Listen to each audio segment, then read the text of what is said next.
Thanks for joining us on Beyond the Sermon, the podcast of First Methodist Church in Collingswood, New Jersey. Our goal is not only to share our sermons, but to go beyond the sermon in conversation about what we're learning and what God is doing in our lives and in our community. You can find more information about our church at fumccollingswood.org. Thanks for listening.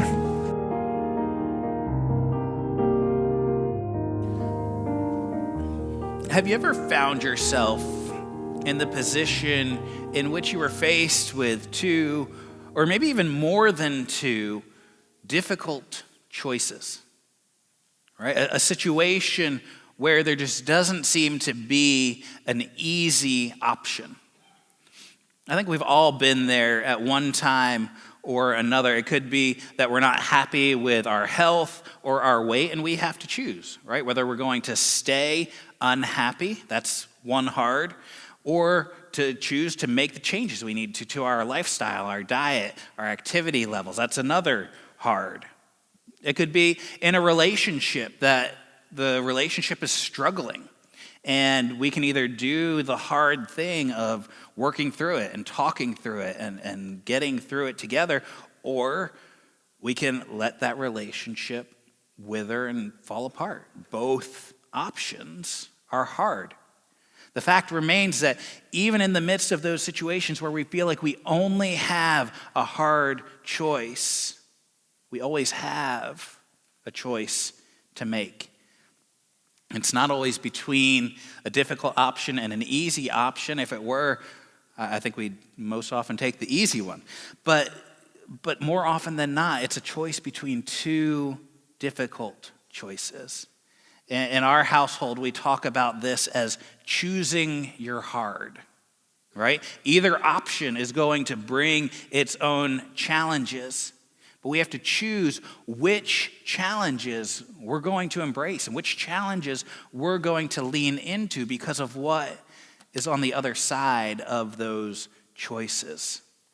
I think part of the reason that this is the reality that we live in is because anything worth doing is going to have its own hard, right?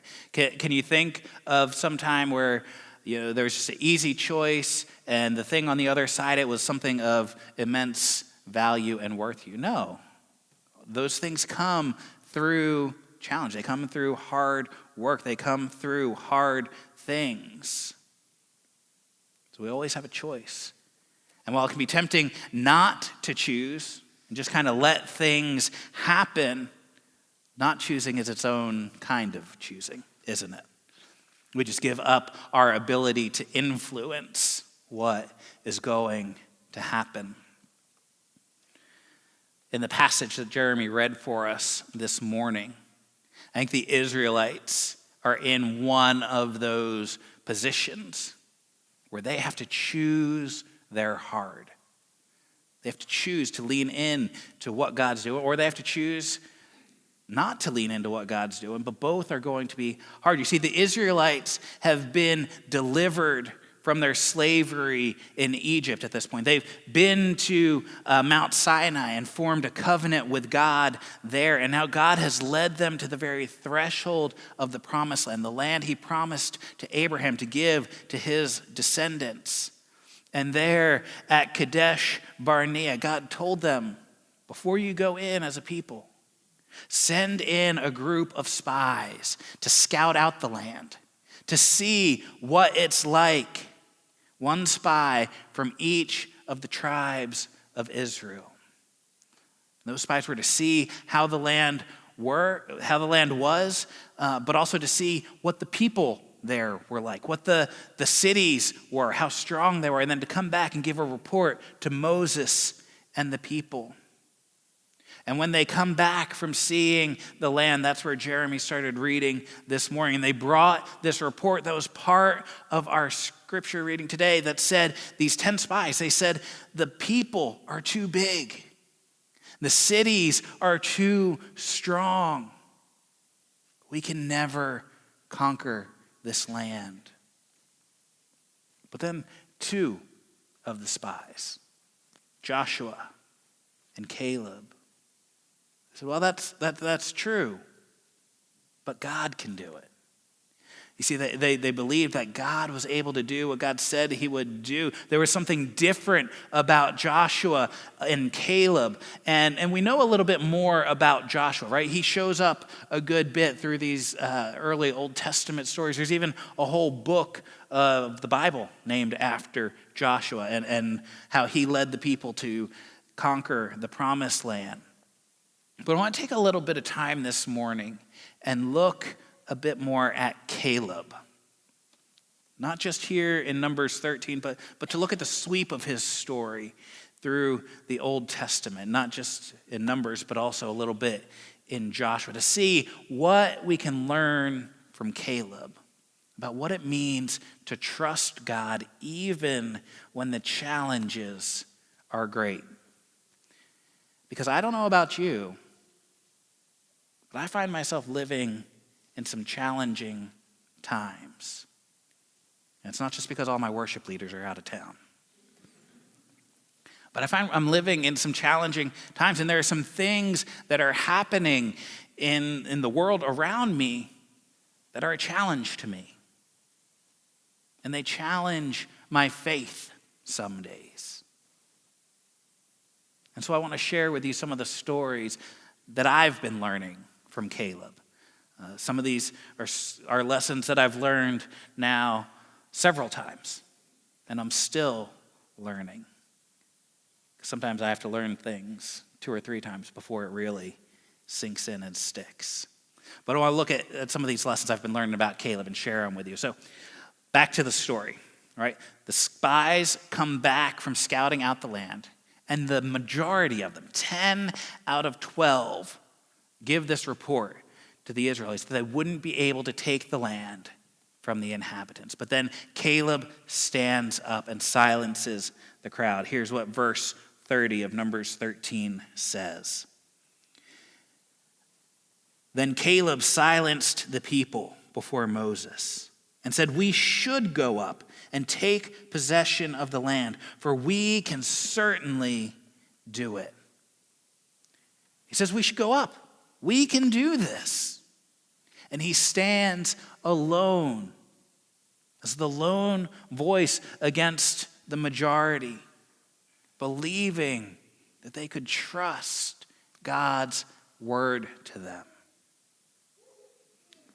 And as Jeremy kept reading, the 10 spies, they're not convinced. They don't change their story. They double down on their report, saying, we can't do this.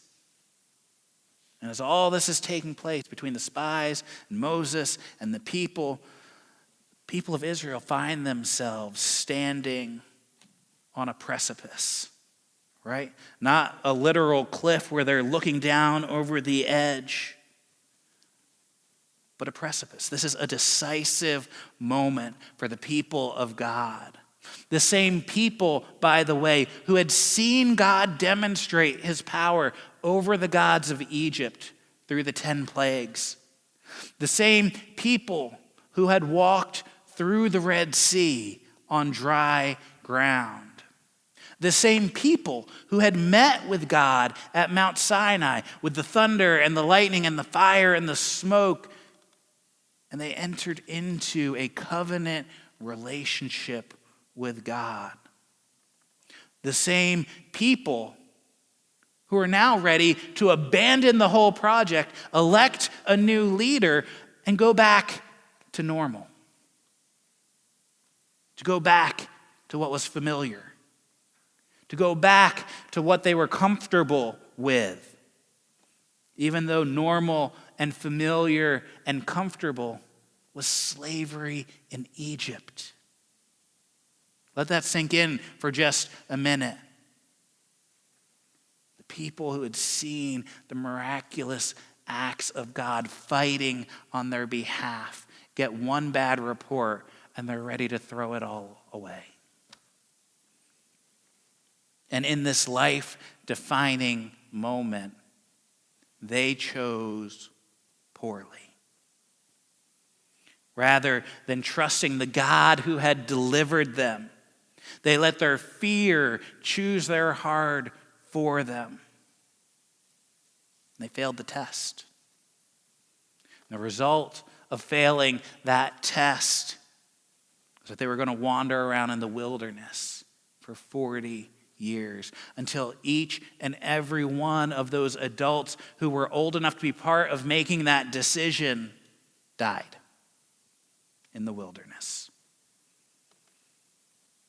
But there was something different about Caleb. There was something different about Caleb. And in Numbers chapter 14, if you just turn over another page, if you're reading along, in Numbers chapter 14, verse 24, God is in the midst of telling Moses exactly what's going to happen to these people who have rejected him, these people who have chosen to let their fear rule over their trust. And he's telling them about how they're going to wander in the wilderness. And not one of them was going to enter into the land promised to their ancestors. But in verse 24, God says, But,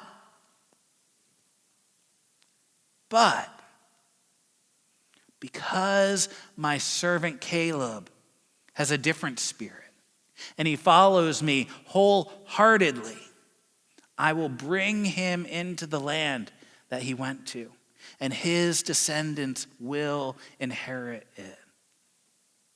You see, in the midst of God's judgment on the people for their unbelief, God says, but there's something different about that guy, Caleb. There's something different about the way he follows me.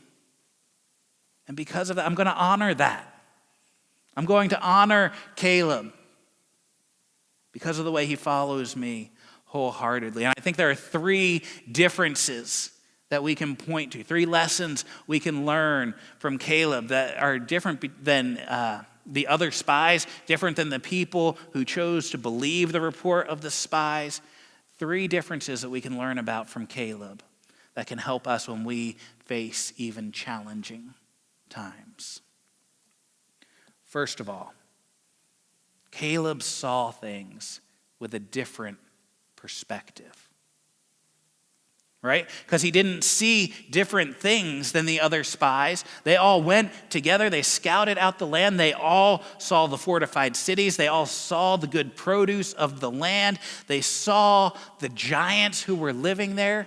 Caleb saw all those things.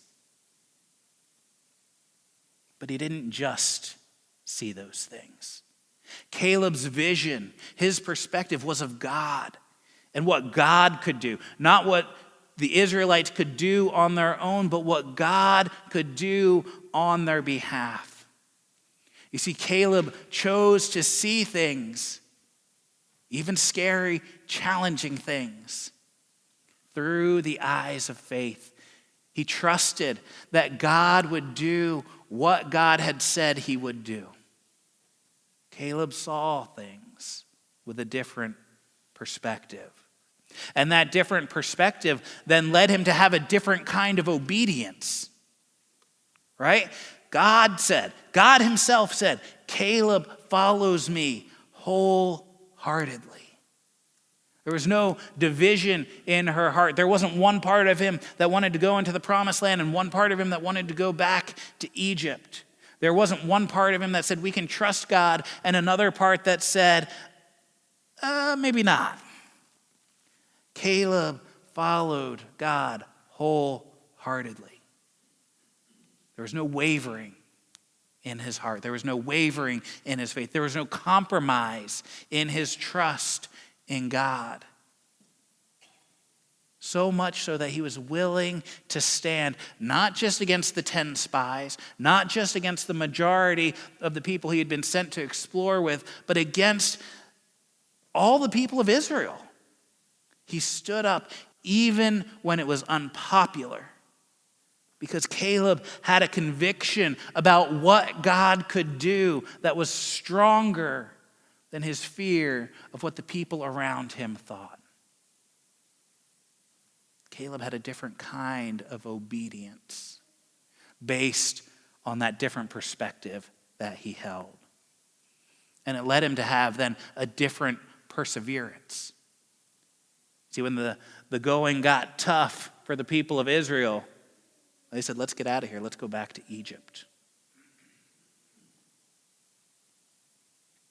But even though Caleb had that different perspective, even though he had a different obedience, Caleb still had to wander in the wilderness for 40 years. He still had to face the consequence of the people's choice to distrust God. He didn't get the option to say, all right, here at Kadesh Barnea, right on the threshold of the promised land, I'm just going to build a little house, start a little farm here. When you guys get back from doing all that you're going to do over the next 40 years, pick me up on the way and we'll go into the promised land. He didn't get out of it. He didn't get to somehow bypass it. He didn't get to go into the promised land ahead of everyone else. But even in the midst of all of that, Caleb didn't give up on his people, and he didn't give up on his God. Turn with me over to Joshua chapter 14. So we're going from Numbers chapter 14 to Joshua chapter 14. 40 years. We just went through 40 years. And in Joshua chapter 14, beginning in verse 6, the people are there. They've come into the promised land. And Caleb with them. And this is what Joshua chapter 14, verse 6 says. Now the people of Judah approached Joshua at Gilgal. And Caleb, the son of Jephunneh the Kenizzite, said to him, "You know what the Lord said to Moses, the man of God, at Kadesh Barnea, about you and me. I was 40 years old when Moses, the servant of the Lord, sent me from Kadesh Barnea to explore the land, and I brought back to him a report according to my convictions. But my fellow Israelites who went up with me made the hearts of the people melt in fear. I, however, followed the Lord my God wholeheartedly. So on that day, Moses swore to me, the land on which your feet have walked will be your inheritance and that of your children forever, because you have followed the Lord my God wholeheartedly. Now then, just as the Lord promised, he has kept me alive these 45 years since the time he said this to Moses, while Israel moved about in the wilderness. So here I am today, 85 years old. I'm still just as strong today as the day Moses sent me out. I'm just as vigorous to go out to battle now as I was then. Now give me this hill country that the Lord promised me that day. You yourself heard then that the Anakites were there and that their cities were large and fortified, but the Lord helping me, I will drive them out just as he said. 45 years later. 45 years later. And Caleb still had a promise in his heart.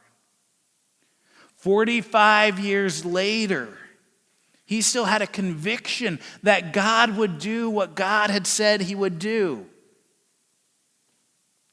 45 years later, at 85 years old, I can't even wrap my mind around the 45 years later, let alone the 85.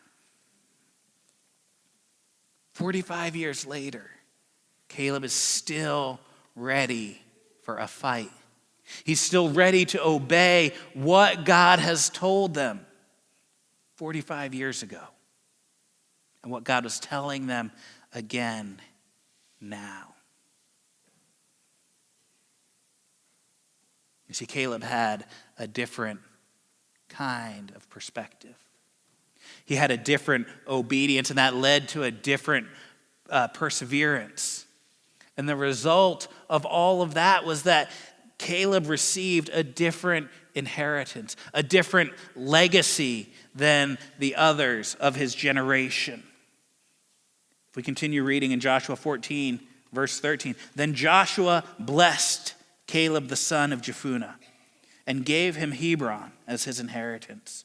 So Hebron has belonged to Caleb, the son of Jephunneh, the Kenizzite, ever since, because he followed the Lord, the God of Israel, wholeheartedly. There's that word again. Wholeheartedly. Caleb got to see the land that his children would inhabit for generations.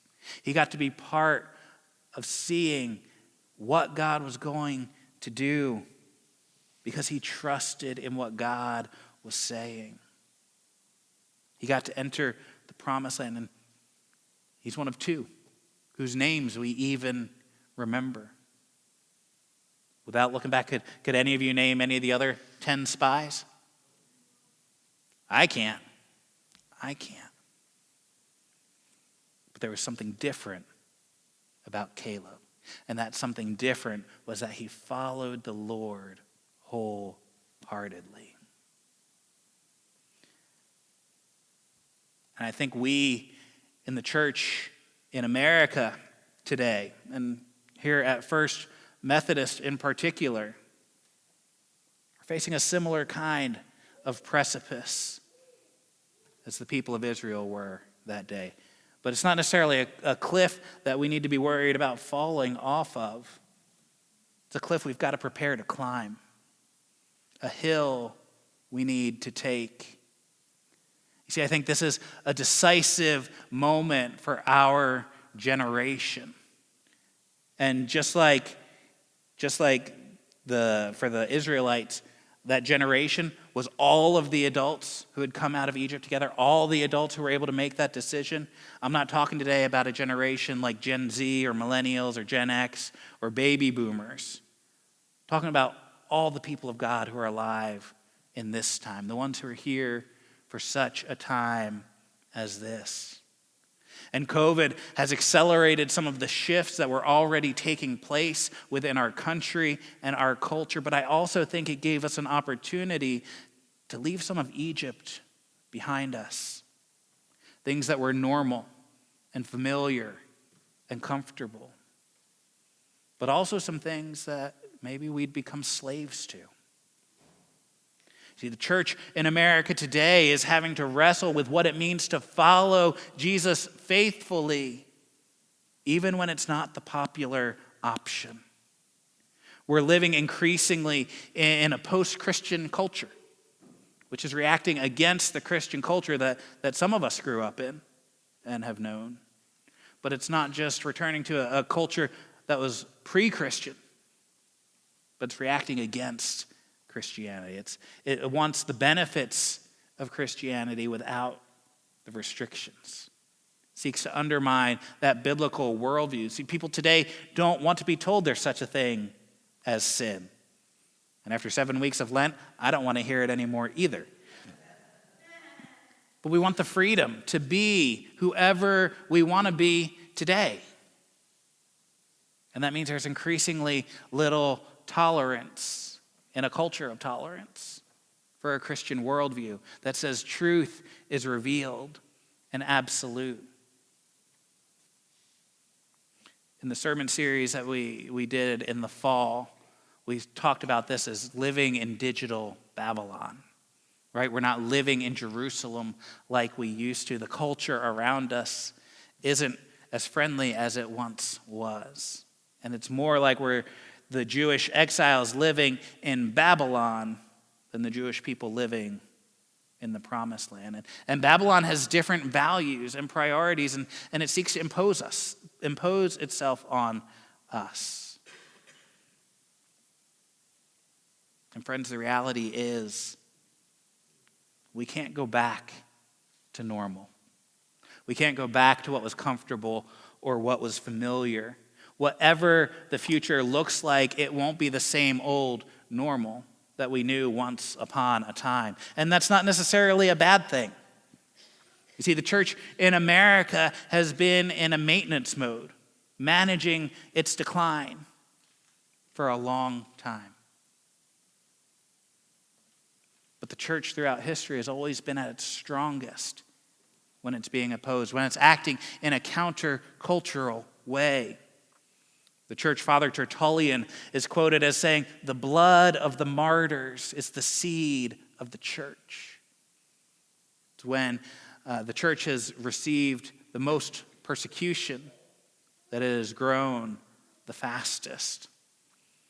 And so it's time for us to discover, to rediscover, to define what a resilient faith is and pass that on to the next generation. I'm going to be starting a confirmation class with about a half a dozen kids later today. I'm going to ask them at some point in that confirmation class to reach out to an adult in the church who they're not related to, who's not a friend of their parents. So it could be one of you. Be prepared to call and ask, why are you a member of the church? Why is it important for you to be a member of our congregation? We've got to pass it on to the next generation. You see, the methods and the programs may look different than they have in the past, but that doesn't mean that the message is going to change. I think Scripture would argue that it cannot. And so we find ourselves needing to ask ourselves some questions. Are we going to look at the circumstances we find ourselves in? Or with Caleb, are we going to look to God? Are we going to trust God to move us into the promised land, or are we going to wander in the wilderness until we die? Which hard are we going to choose?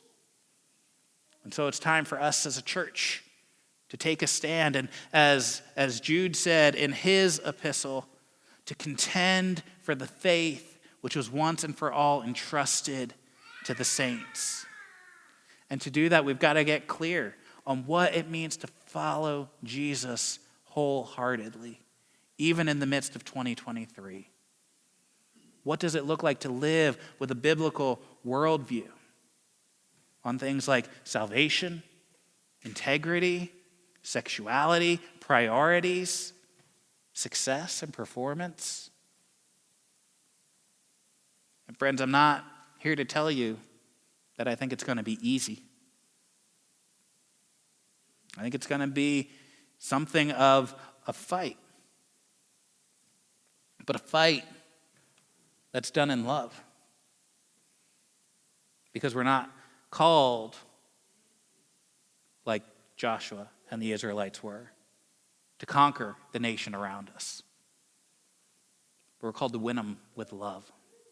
To so embody the presence of Jesus and the way of Jesus that people are drawn into that relationship, that people are drawn into. They want to be a part of what God is doing because they see what God has done in you and what He is doing. But our future and the inheritance that we leave for the succeeding generations is what's at stake. And if we die in the wilderness, who is going to disciple our children? Babylon and Egypt. So are we going to choose the promised land with the challenges that come with it? Are we going to choose the wilderness and the hard things there? Or are we going to try to go back to Egypt and all the difficulties that go along with that? And listen, I'm your pastor, but this isn't a decision I can make for each of you. It's a decision you each have to make. And there are decisions coming that you're going to have to make as the people of God. You've got to choose for yourself. See, the Israelites didn't listen to Joshua and Caleb. They wanted to go back to Egypt, but instead they got the wilderness. And while the world is changing, even as we speak, whether we want it to or not, we have to choose the changes that we're going to make. We have to choose our heart. We have to choose which changes we're going to lean into. And I'm not just talking about changing the world. I'm talking about how are we going to change our church. Are we going to be active in bringing the change that we want to see? Or are we going to wait and see what changes are pushed upon us? Or are we going to imagine that there's a church out there somewhere that's doing it exactly right, and if we just find that one church, everything will be ducky? These are challenges I see ahead for us as a church. But the reality is each of us has challenges we're facing, even in our own lives. And what we've learned from Caleb about having a different perspective, a different obedience, a different perseverance, that applies to those situations as well. We've got to choose. Will we look at our world, the challenges we're facing in our lives and our family, with God's perspective? Will we commit ourselves to obedience based on the conviction that God is who he says he is and will do what he says he'll do no matter how hard it gets? Will we persevere faithfully until God brings us to the promised land that he is leading us to? There was something different about Caleb. He followed God wholeheartedly. How's your heart this morning? How's your following Jesus this morning? And God's calling us to be a people about whom there is something different. He's calling us to be a wholehearted people. We've got a choice.